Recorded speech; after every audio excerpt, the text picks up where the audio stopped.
Baik teman-teman, sekarang kita bahas mengenai pengertian bakteriofag. Gampangnya, bakteriofag itu adalah virus yang kerjaannya menyerang bakteri. Namanya diambil dari dua kata, yaitu bakteria atau bakteri dan phagein yang artinya memakan. Jadi dia ini kayak predator alami buat para bakteri. Sama seperti virus lain, dia punya materi genetik biasanya berupa DNA yang dibungkus oleh pelindung protein yang disebut dengan kapsid. Nah, yang menariknya karena dia jago bunuh bakteri, sekarang para ilmuwan lagi meneliti bakteriofag ini sebagai alternatif antibiotik. Jadi, kalau ada bakteri jahat yang sudah kebal sama obat, biasanya virus ini bisa jadi solusinya, walaupun saat ini masih terus diteliti. Sekarang kita bahas mengenai ciri-cirinya ya. Apa sih yang bikin bakteriofag ini unik? Pertama, virus ini ukurannya sangat kecil, sekitar 25 sampai 200 nanometer. Jadi mustahil bisa dilihat pakai mata telanjang, harus memakai mikroskop. Bakteriofag ini nggak asal serang, mereka menginfeksi bakteri tertentu secara spesifik. Jadi setiap jenis virus punya target bakterinya masing-masing. Di dalamnya, mereka mempunyai materi genetik berupa DNA atau RNA. Tubuhnya simpel banget, cuman dari asam nukleat dan pelindung berupa kapsid protein. Cara berkembang biaknya dengan cara mereka memperbanyak diri ada dua jalan, yaitu dengan lewat siklus litik atau yang langsung menghancurkan bakteri, atau siklus lisogenik yang menumpang hidup dulu di DNA bakteri. Selanjutnya ada struktur tubuh dari bakteriofag.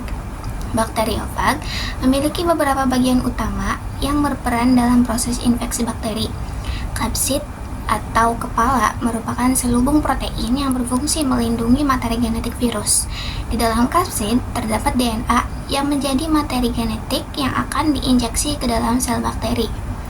Bagian leher berfungsi sebagai penghubung antara kepala dan ekor. Selubung ekor merupakan struktur kontraktil yang berfungsi sebagai saluran untuk memasukkan DNA virus ke dalam sel bakteri. Di bagian bawah terdapat lempeng dasar, yaitu struktur yang membantu bakteriofag menempel pada permukaan bakteri. Serabut ekor berfungsi mengenali dan melekat secara spesifik pada bakteri inang. Setelah menempel, jarum penusuk akan menembus dinding sel bakteri sehingga DNA virus dapat masuk ke dalam sel bakteri. Selanjutnya, klasifikasi bakteriofag. Bakteriofag dapat diklasifikasikan berdasarkan materi genetik dan bentuk atau morfologinya. Berdasarkan materi genetik, bakteriofag dibagi menjadi dua jenis, yaitu fag DNA dan fag RNA, tergantung pada jenis asam nukleat yang menjadi materi genetik virus. Berdasarkan bentuk atau morfologi, bakteriofag dibagi ke dalam beberapa family, yaitu Myoviridae yang memiliki ekor panjang dan kontraktil. Terus yang kedua ada Scyphoviridae yang memiliki ekor panjang tetapi tidak kontraktil. Yang ketiga ada Podoviridae yang memiliki ekor sangat pendek. Yang keempat, Microviridae yang berbentuk kecil dan tidak memiliki ekor. Serta ada Leviviridae yang merupakan bakteriofag RNA dengan bentuk yang sederhana. Lalu selanjutnya, klasifikasi berdasarkan siklus hidup dan inang.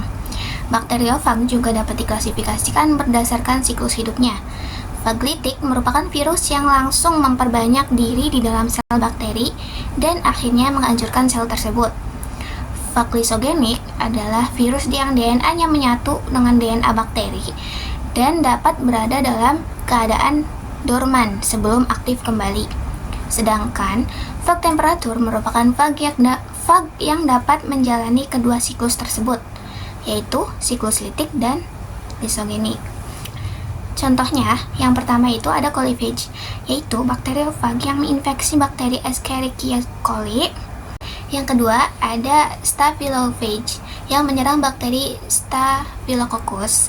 Dan yang terakhir ada Microbacteriophage yang menginfeksi Bacteriomicrobacterium.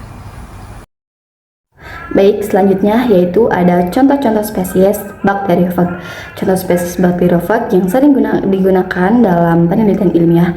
Yang pertama yaitu ada bakteriofag T4. Nah, bakteriofag ini merupakan struktur kompleks dengan kepala, ekor, dan serabut ekor.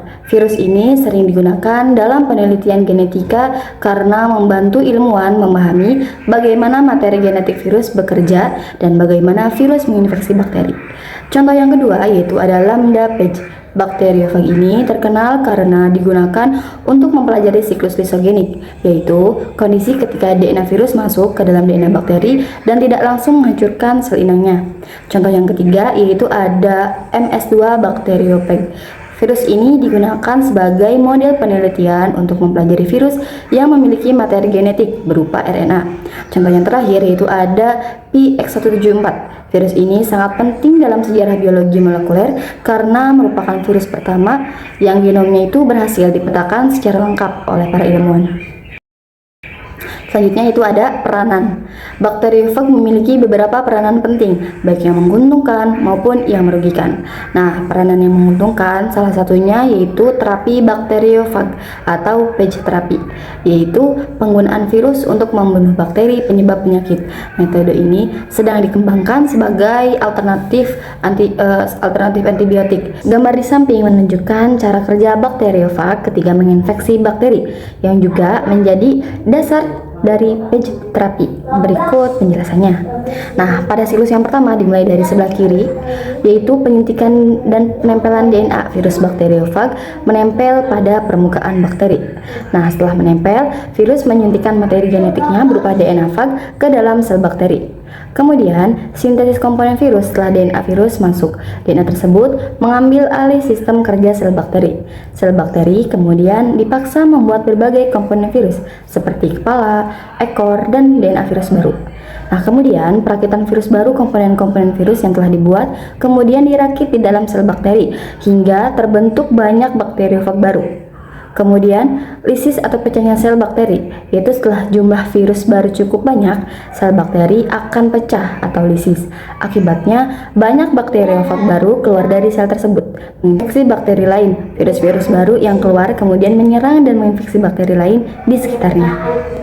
Selain itu, bakteriofag juga banyak digunakan dalam penelitian genetika molekuler karena membantu ilmuwan memahami mekanisme gen dan DNA. Bakteriofag juga dapat dimanfaatkan untuk mengendalikan bakteri pada industri pangan, sehingga dapat membantu menjaga keamanan makanan dari bakteri yang berbahaya. Namun, bakteriofag juga dapat menimbulkan dampak merugikan. Salah satunya adalah dapat mengganggu proses fermentasi dalam industri, misalnya pada produksi yogurt atau keju, dapat membunuh bakteri yang sebenarnya dibutuhkan dalam proses fermentasi tersebut. Jadi kesimpulannya yaitu bakteriofag adalah virus yang menginfeksi bakteri dan hanya dapat berkembang biak di dalam sel inang. Bakteriofag memiliki struktur seperti kepala dan ekor serta materi genetik berupa DNA atau RNA dan bereplikasi melalui siklus litik dan lisogenik. Contohnya seperti bakteriofag T4 dan Lambda page. Bakteriofag memiliki peranan menguntungkan dalam penelitian dan pengendalian bakteri, tetapi juga dapat merugikan karena mengganggu proses fermentasi industri.